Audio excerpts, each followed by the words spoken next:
అందరికీ నమస్కారం.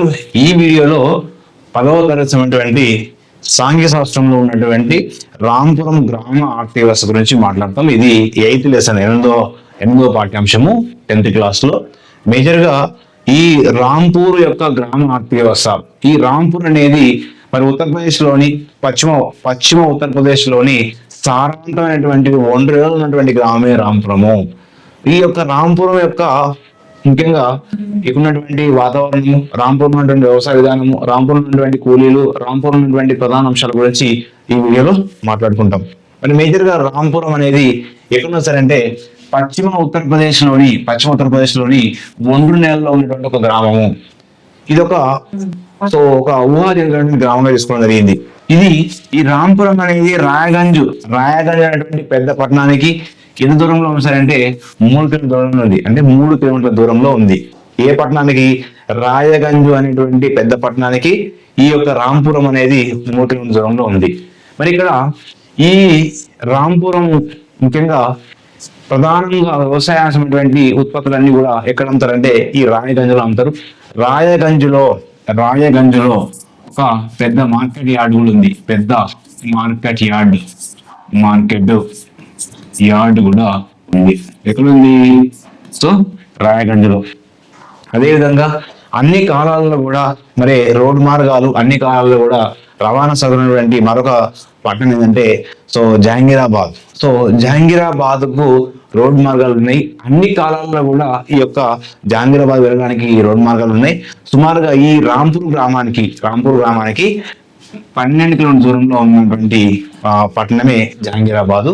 మరి ముఖ్యంగా రాంపుర గ్రామస్తులు శ్రమజీవులు ఉంటారు. ఇక్కడ ఇది దేని మీద ఆధారపడతారంటే జీవన ఉపాధి వ్యవసాయం మీద, అంటే ముఖ్యంగా వ్యవసాయం మీద ఆధారపడి ఉన్నటువంటి ప్రజలు ఈ యొక్క రాంపురం గ్రామ ప్రదేశం. నెక్స్ట్ రైతులు ఈ పూర్వకాలంలో రాంపురం ఉన్నటువంటి రైతులు పూర్వకాలంలో నీళ్లు బయటకు తీయడానికి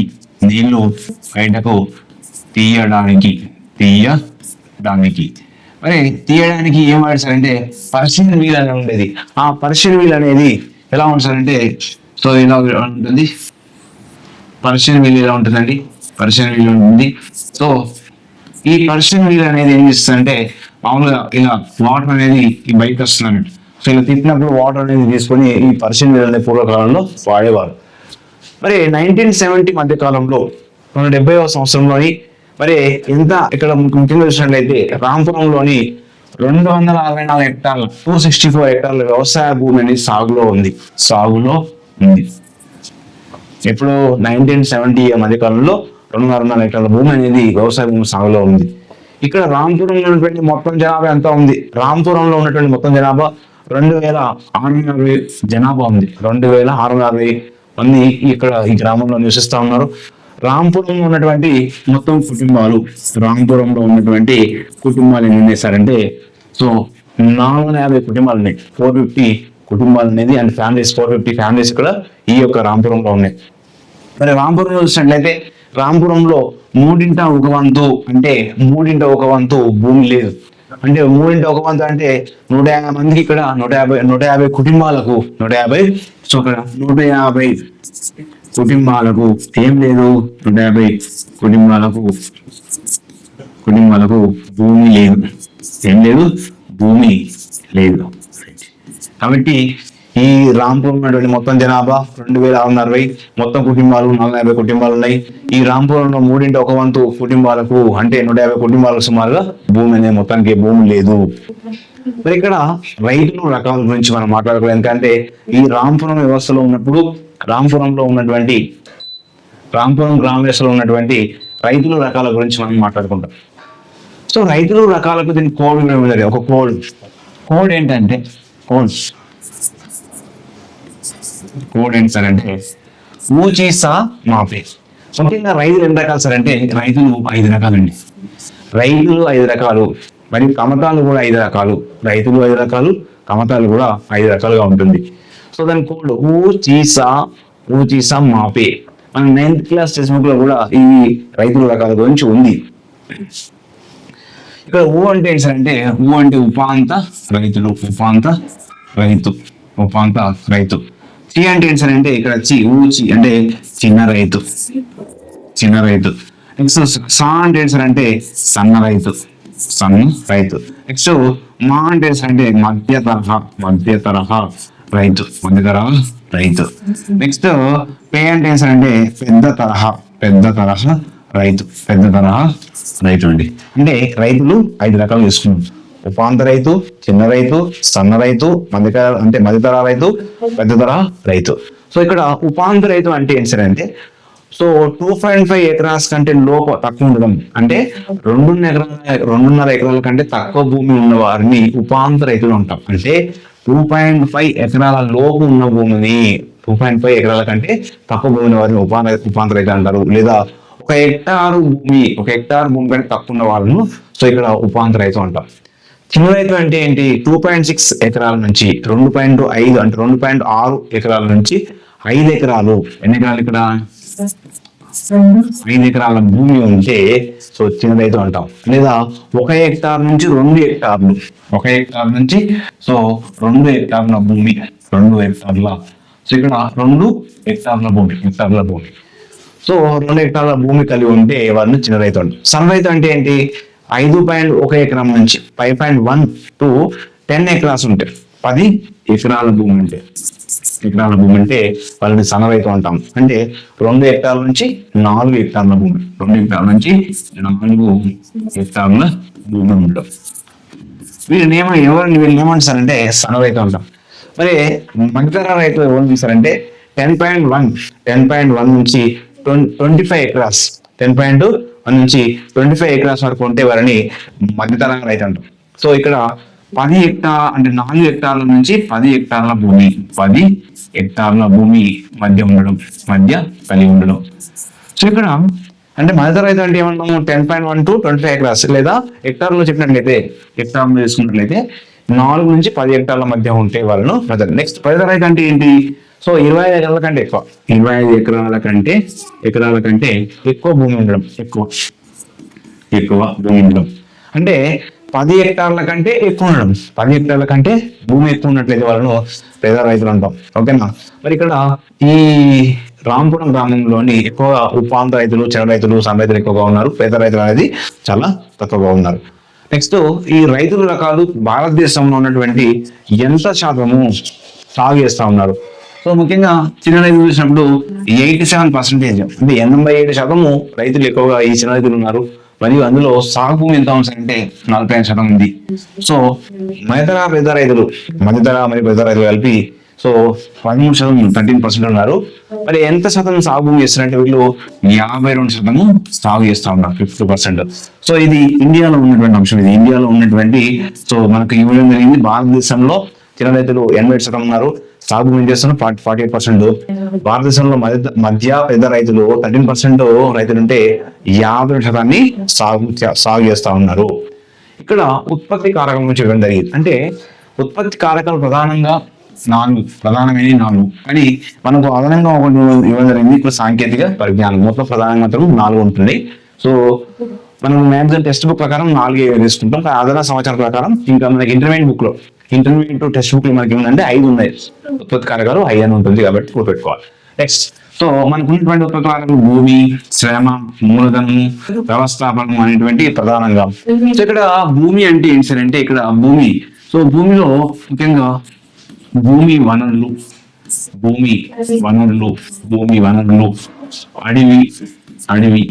అడవి, ఇంకేమొస్తుంది? నీరు అంటే సహజ వనరుల కింద. సహజ వనరులలో భూమి యొక్క వనరులు, అడవి, నీరు ఇవన్నీ కూడా భూమి యొక్క ప్రధాన అంశాల కింద వస్తుంది.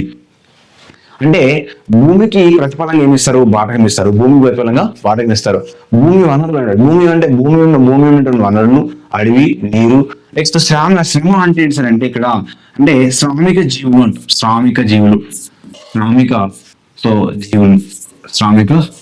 అంటే ఇక్కడ శ్రమ అనేది రకరకాలుగా ఉంటుంది, శ్రామిక జీవులు. నెక్స్ట్ మూలధనం అంటే ఏంటి సార్ అంటే లేదా ఏదైనా ఒక పరిశ్రమ స్థాపించడానికి, ఏదైనా మనము ఒక కొత్త పని చేయడం కోసము మనకు ఇక్కడ ఏం కావాలి? పెట్టుబడి కావాలి. అంటే పెట్టుబడి కావడానికి కావాల్సింది ఏం సార్ అంటే ఇక్కడ డబ్బు, పెట్టుబడి.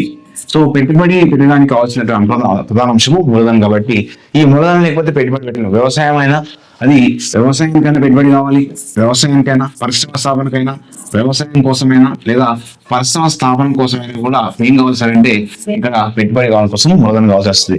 సో ఇక్కడ వ్యవస్థాపన ఏంటి సార్ అంటే ఆ యొక్క పరిశ్రమ కానీ లేదా వ్యవసాయాన్ని కానీ ఆర్గనైజ్ చేయడం, అంటే వ్యవస్థాపన వాటి కార్య నిర్వహణ చేయడం.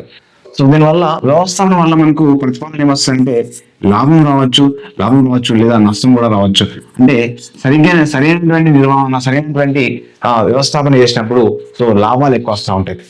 కాబట్టి సాంకేతిక పరిజ్ఞానం కూడా ఇస్తారు. సాంకేతిక పరిజ్ఞానానికి ఏమి ఇస్తారు? ప్రతిఫలంగా రాయల్టీ ఇస్తారు. అంటే అధునాతన టెక్నాలజీ వాడడం, అధునాతనటువంటి యంత్రాలు వాడడం, అధునాతనటువంటి నూతన విత్తనాలు వాడడం, ఇవన్నీ విధంగా మన ఉత్పత్తి కారకాలు ప్రధానమైన 4 అదనంగా మనకు ఇంటర్మీడియట్ టెక్స్ట్ బుక్ ప్రకారం 1-5 ఉంది. కాబట్టి సో మనం గుర్తుపెట్టుకోవాలి, మనం ప్రశ్న అడిగిన బట్టి ఆన్సర్ చేయాల్సి ఉంటుంది. నెక్స్ట్ ఈ యొక్క పంజాబ్, హర్యానా, పశ్చిమ ఉత్తరప్రదేశ్ ప్రధానంగా భారతదేశంలో అత్యుత్తరం స్టార్ట్ అయింది కూడా భారతదేశంలో మొదటిసారిగా అత్యుత్తరం ఏ రాష్ట్రాలు ప్రారంభించారంటే పంజాబ్, హర్యానా, పశ్చిమ ఉత్తరప్రదేశ్ లో ప్రారంభించారు. సో భారతదేశంలో 1966 లో సో ఈ యొక్క హరితవిప్లవం ప్రారంభించారు. ముఖ్యంగా ఇక్కడ ఏంటంటే సారవంతమైనటువంటి మైదానాలు ఉన్నాయి, సారవంతమైన నేలలు ఉన్నాయి, మరియు గంగా మైదానం వల్ల, గంగా యొక్క ఒండ్రు నేలల వల్ల ఈ యొక్క మైదానం సారవంతంగా ఉంటుంది మరియు పంటలు పండడానికి అనుకూలంగా ఉంటుంది. నెక్స్ట్ బహుళ పంటలు అంటే ఏంటి సార్ అంటే ఒకే విస్తీర్ణంలో ఒకటి కంటే ఎక్కువ పంటలు పండిస్తే, ఒకే విస్తీర్ణంలో ఒకటి కంటే ఎక్కువ పంటలు పండించారనుకోండి, ఒకే విస్తీర్ణం అంటే 1 ఎకరం భూమిలో ఒకటి కంటే ఎక్కువ పంటలు పండించారనుకోండి బహుళ పంటలు. అంటే మొక్కజొన్న పంటలు అంతర్గతంగా సో బొబ్బర్లు వేయడం మరియు జొన్నలు వేయడం, ఇట్లా వేస్తే దాన్ని బహుళ పంటలు అంటాం. అంటే ఒకే విస్తీర్ణంలో ఒకటి కంటే ఎక్కువ పంటలు వేయడం దాన్ని సాగేస్తుందని బహుళ పంటలు అంటాం. ముఖ్యంగా మరి ఉత్తరప్రదేశ్ లో గంగా మైదానం ఉన్నటువంటి ఒక మన గ్రామమే ఇక్కడ రాంపురం. ఎక్కడ అంటే సో ఇక్కడ ఉంది ఉత్తరప్రదేశ్ లోని, అంటే పశ్చిమ ఉత్తరప్రదేశ్ లోని గంగా మైదానంలో ఒక ఒండ్రు ఉన్నటువంటి గ్రామం రాంపురం. మరి రాంపురంలో 1921 లో సాగు భూమి విస్తీర్ణం అనేది ఎంత పెరగలేదు, ఎక్కువ లేదని, చాలా తక్కువ ఉంది. సో రాంపురంలో 1921 లో సాగు భూమి విస్తీర్ణం అనేది ఎక్కువగా పెరగలేదు, తక్కువ మొత్తంలో మాత్రమే ఉన్నది అనేది మనకు సమాచారం.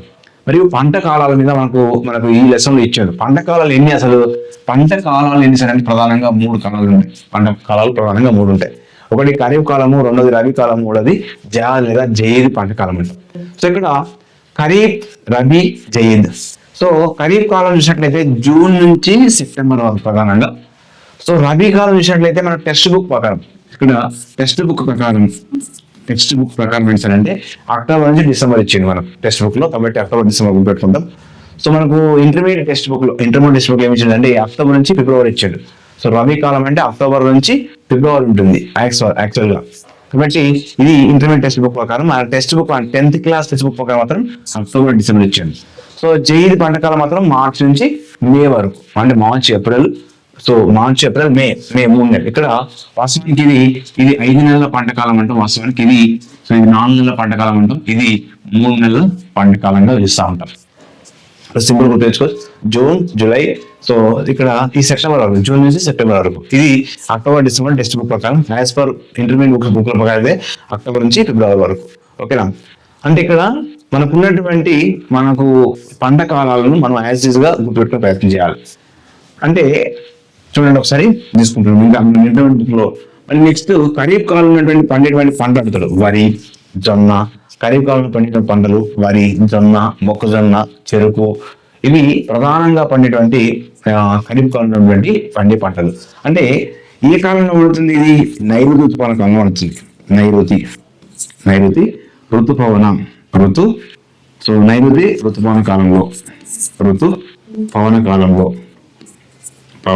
కాలంలో ఇది ఉంటుంది. ఇదేమో ఈశాన్య ఋతుపవన కాలంలో ఉంటుంది.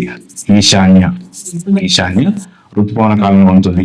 ఋతుపవన కాలంలో అంటే ఇక్కడ ఇది శీతాకాలంలో ఉంటుంది. సో మనకి ఇక్కడ ఈ రామపురం యొక్క పాఠంలో ఇచ్చిండు. సో రబీ కాలంలో పండే పంటలు గోధుమ, బార్లీ ప్రధానంగా పడతాయి. సో వాటితో పాటుగా బంగాళదుంపలు మనం నేర్చుకున్నాం. అంటే సో ఏంది రాంపురం గ్రామంలోని సో బంగాళదుంపలు శీతాకాలంలో పండిస్తారు. ఏ కాలంలో పండిస్తారు? శీతాకాలంలో పండిస్తారు. చాలా గుర్తుపెట్టుకోవాలి. బంగాళదుంపలు అంటే రబీ కాలంలో పండించే పంట. సో జైద్ కాలంలో మార్చి నుంచి మే వరకు ఉంటుంది. దోస, పుచ్చకాయ, కూరగాయలు ఎక్కువ పండిస్తూ ఉంటారు జైద్ కాలంలో. So right. కాబట్టి ఖరీఫ్, రబీ, జయద్. సో ఖరీఫ్ జూన్ నుంచి సెప్టెంబర్, అక్టోబర్ నుంచి ఇక్కడ డిసెంబర్ వరకు రబీ ఇచ్చాడు. మనం గుర్తుపెట్టుకోవాలి. జయద్ అంటే మార్చి నుంచి మే. ఈ కాలంలో పండే పంటలు వరి, జొన్న, మొక్కజొన్న, చెరుకు, పప్పుధాన్యాలు కూడా పడతాయి. సో ఇది ముఖ్యంగా వర్షాకాల పంట అంటాం, లేదా నైరుతుపవన పంట అంటాం. రబీ కాలంలో పండే పంటలు ప్రధానంగా గుర్తుపెట్టుకోవాలి. గోధుమ, బార్లీ, బంగాళదుంపలు కూడా, బంగాళదుంపలు. నెక్స్ట్ జైలు కాలంలో పండే పంటలు దోస, పుచ్చకాయ, కూరగాయలు అనేది ప్రధానంగా పండుతూ ఉంటాయి. మరి 2009-2010 సంవత్సరంలో ఇండియాలో ప్రతి 100 మందిలో సో గ్రామీణ కార్మికులలో 32 మంది వ్యవసాయేతర పనులలో పనిచేస్తా ఉన్నారు. అంటే 2009-2010 సంవత్సరంలో ఇండియాలో ప్రతి 100 మంది గ్రామీణ అంటే కార్మికులలో 32 మంది వ్యవసాయేతర పనులు చేస్తా ఉన్నారు. 32 మంది అంటే 100 మందిలో 32 మంది వ్యవసాయేతర పనులు చేస్తా ఉన్నారు. సో ఇక్కడ MGNREG ఇచ్చాడు. సో MGNREG అంటే ఏంటంటే Mahatma Gandhi national rural employment guarantee act. Mahatma Gandhi national rural employment guarantee act. ఇది ఎప్పుడు చట్టం చేశారంటే 2005 సంవత్సరంలో దీన్ని చట్టం చేశారు. సో చట్టబద్ధమైనటువంటి ఏకైక పథకం ఏంటంటే MGNREGA. సో ఇది ఎప్పుడు అమలుకి వస్తారంటే 2006 ఫిబ్రవరి 1వ తేదీన సో ఆంధ్రప్రదేశ్ లోని బండ్లపల్లి అనే గ్రామంలోని మొదటిసారిగా దీన్ని అమలు చేశారన్నట్టు. అంటే MG అనేది ఎప్పుడు అమలుకి వస్తారంటే 2006 సంవత్సరంలో ఇది అమలు చేయడం జరిగింది. సో వాస్తవానికి ఈ యొక్క రాంపురం గ్రామంలోని చాలా మంది రైతులు ఈ యొక్క MGNREGA పైన ఆధారపడి పనిచేస్తా ఉన్నారు. అంటే రైతులు కానీ, కూలీలు కానీ, వ్యవసాయ కూలీలు కానీ దీని మీద ఇక్కడ పని అప్లై చేసుకొని పని చేస్తున్నటువంటి అంశాన్ని ఇక్కడ తెలియజేయండి.